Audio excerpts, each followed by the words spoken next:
And if you are someone that enjoys creating and you're not creating enough, this is something that if you do it every single day, before you know it, you don't have to really think about it. It's even something that you might begin looking forward to creating.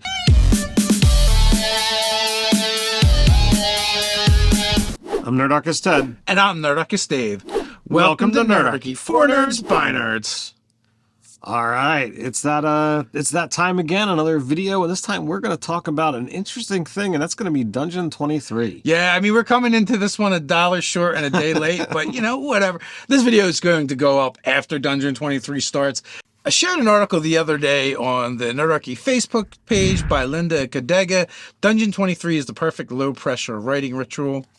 And, you know, I've been aware of the Dungeon23 thing for a little while now, mainly because our friend Brian Colan had started talking about doing it for Vast Grimm. I was like, you know what, this might actually be a good topic for us to talk about. And listen, even if this video goes up a little bit, you know, after it started, and you still want to do it, the concept is simple. In 2023, each day you're going to create a room for a dungeon. You know, at the end of the week, that's going to be a level of the dungeon. So you're going to end up with 365 rooms and 52 levels to this dungeon. Even if you miss days, even if you miss months, you would still have a huge freaking dungeon. One of the people on Twitter, I forget who, it's referenced in the article.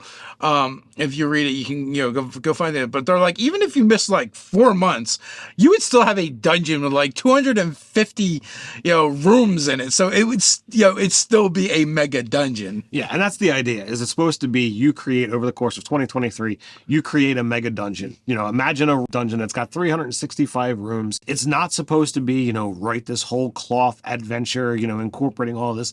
It's supposed to be one of this thing that you just do a little bit each day. You don't have to put in all of your mechanics. You don't have to put in everything. The idea is, you know, a couple of sentences, a couple of paragraphs. You know, you could just be like, okay, there's this kind of hazard. There's these kinds of monsters. You can figure out the nitty-gritty details later, should you so desire. If you're all in and you want to go whole cloth into this and create this mega thing, dude, no one's going to stop you. I had first heard about this, you know, in one of my game group chats. The DM, Jake from Mini Terrain Domain, was like, dude, I think I'm going to take part in this. This sounds like it's going to be a really cool thing. And at first I'm like, number one, I don't generally play mega dungeons, and I'm certainly not writing mega dungeons, so this doesn't really have a whole lot of appeal to me. So my brain started thinking about, well, what else might I do to kind of work on this concept? And then, you know, once, you know, we started prepping for this, I learned that you don't have to create just a dungeon. Yeah, you can do a lot of different things for it. And really, ultimately, it's not really about creating a dungeon anyway. It's about, you know, creating a writing ritual as per the title. And it's a writing exercise more than anything. Now, you could create a dungeon. And also, I think we should also, like, you know, it's only fair to mention the person that actually kind of started this whole mess at the begin with. That was going to be my next question. Where did this all begin?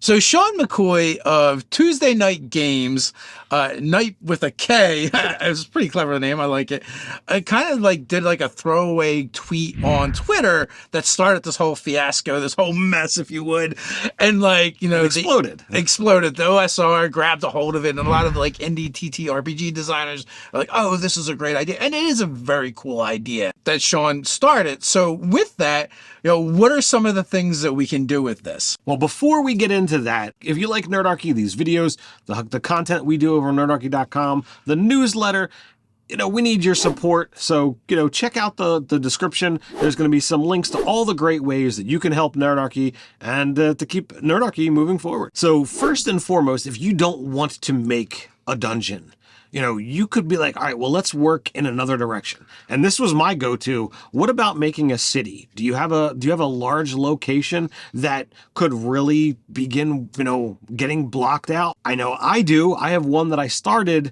but it's so massive that I was like, all right, this is going to be a major undertaking to try and put that all together. But you know what? You don't want to do a city? What about a flotilla of ships?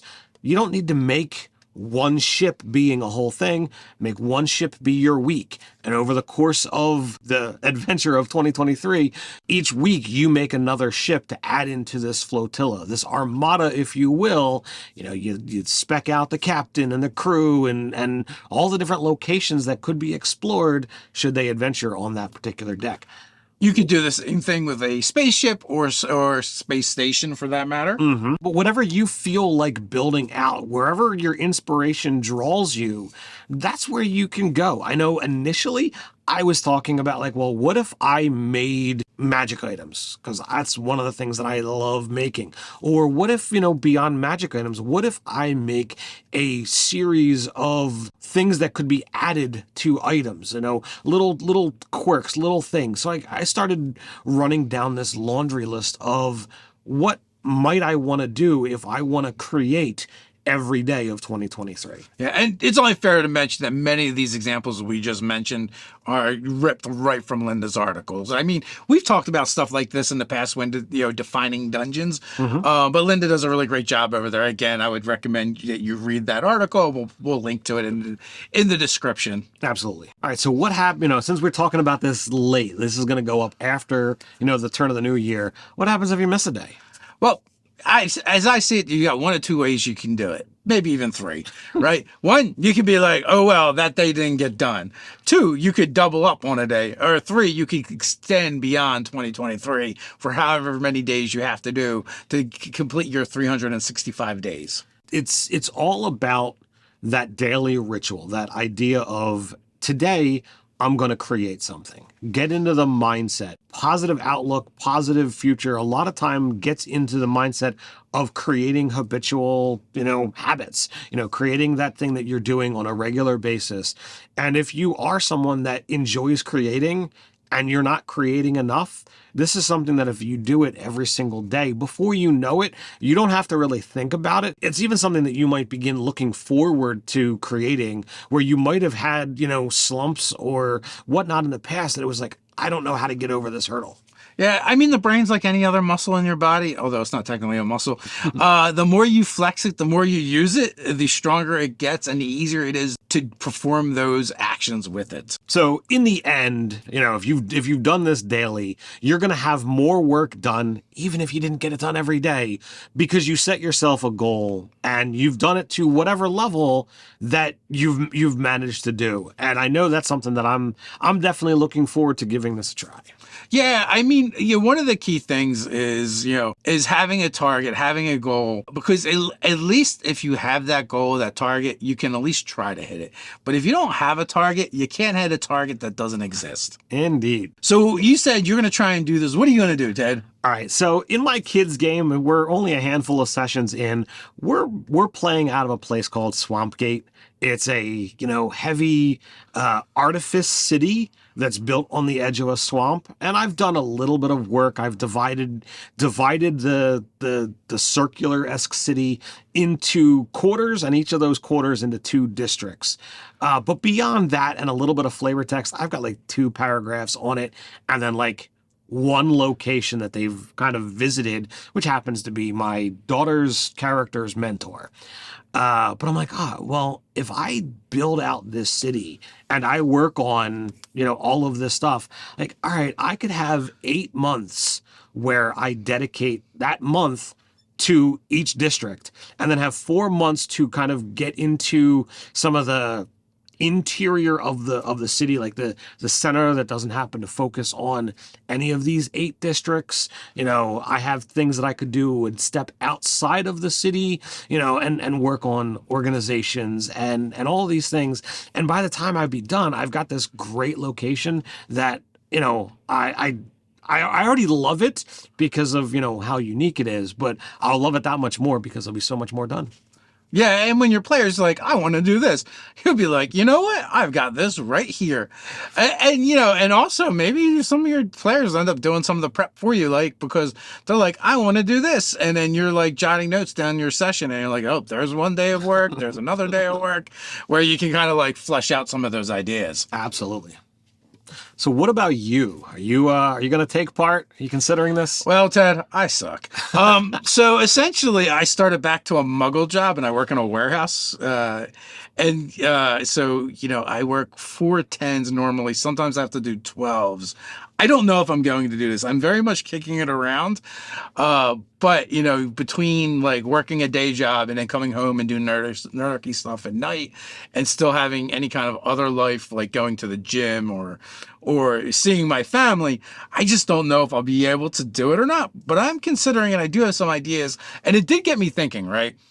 First of all, like, okay, this idea that you do a room a day, I'm like, wait a minute, how do you connect the rooms? So it did kind of give me an idea for a portal dungeon where all the rooms have no connecting hallways or anything of that nature, and they're just nothing but portals where you just take one portal to the next room, and eventually when you get to the end, it'll take you to potentially to the next level. I got one better for you. We did a video a while ago about, the bag of doors. We did do a video about the bag of doors. You could always create the bag of doors, like although I think the bag of doors each leads to its own dungeon, but in this case, but it would still work. Like it could lead to its own dungeon room, would be a variation on that, which is kind of cool. And you could also one of your days could very well be the hallway. You put in, your traps, your lighting, whatever have you, and figure out how all of them are supposed to be connected. And that is part of it. You're supposed to do, the drawing of it, but that's only if you so desire. I'm not an artist. I'm not going to attempt to draw my city. But if I put down enough details, I'll know how things are going to connect. And I'm not going to have, this mega scrawled city by the end, because I just don't have that capacity. But I'm aware of that, and I'm not going to force myself down that road. But if you did want to commission an artist to make your city, you would then have the tools to do such. Indeed. Also, my next point that I had jotted down was actually the fact that, rooms don't actually have to be rooms, right? It could be a hallway where something interesting happens, or whatever. You could definitely make that part of the building. And my third thought was, we are working on our own game called Zoo Mafia. What if I built a zoo, right? And each day I did a different aspect of the zoo, a different enclosure, a different location, organizations within inside the zoo. Mm-hmm. So there's definitely different ways to do it and handle it. The question is, how will you handle it? Will you work on it? What is your plans for 2023? Are you going to do a dungeon room a day? Let us know your ideas and thoughts down in the comments below. Share them with the Nerdarchy community. While you're down there, don't forget to like, share, subscribe, click on that notification bell. You want to. Quick reminder, we drop new videos here on the channel every week, so come on back. But you can't wait till then? No worries, we got you covered. Check out Better D&D Dungeons, tip for players and dungeon masters. So until next time, stay nerdy.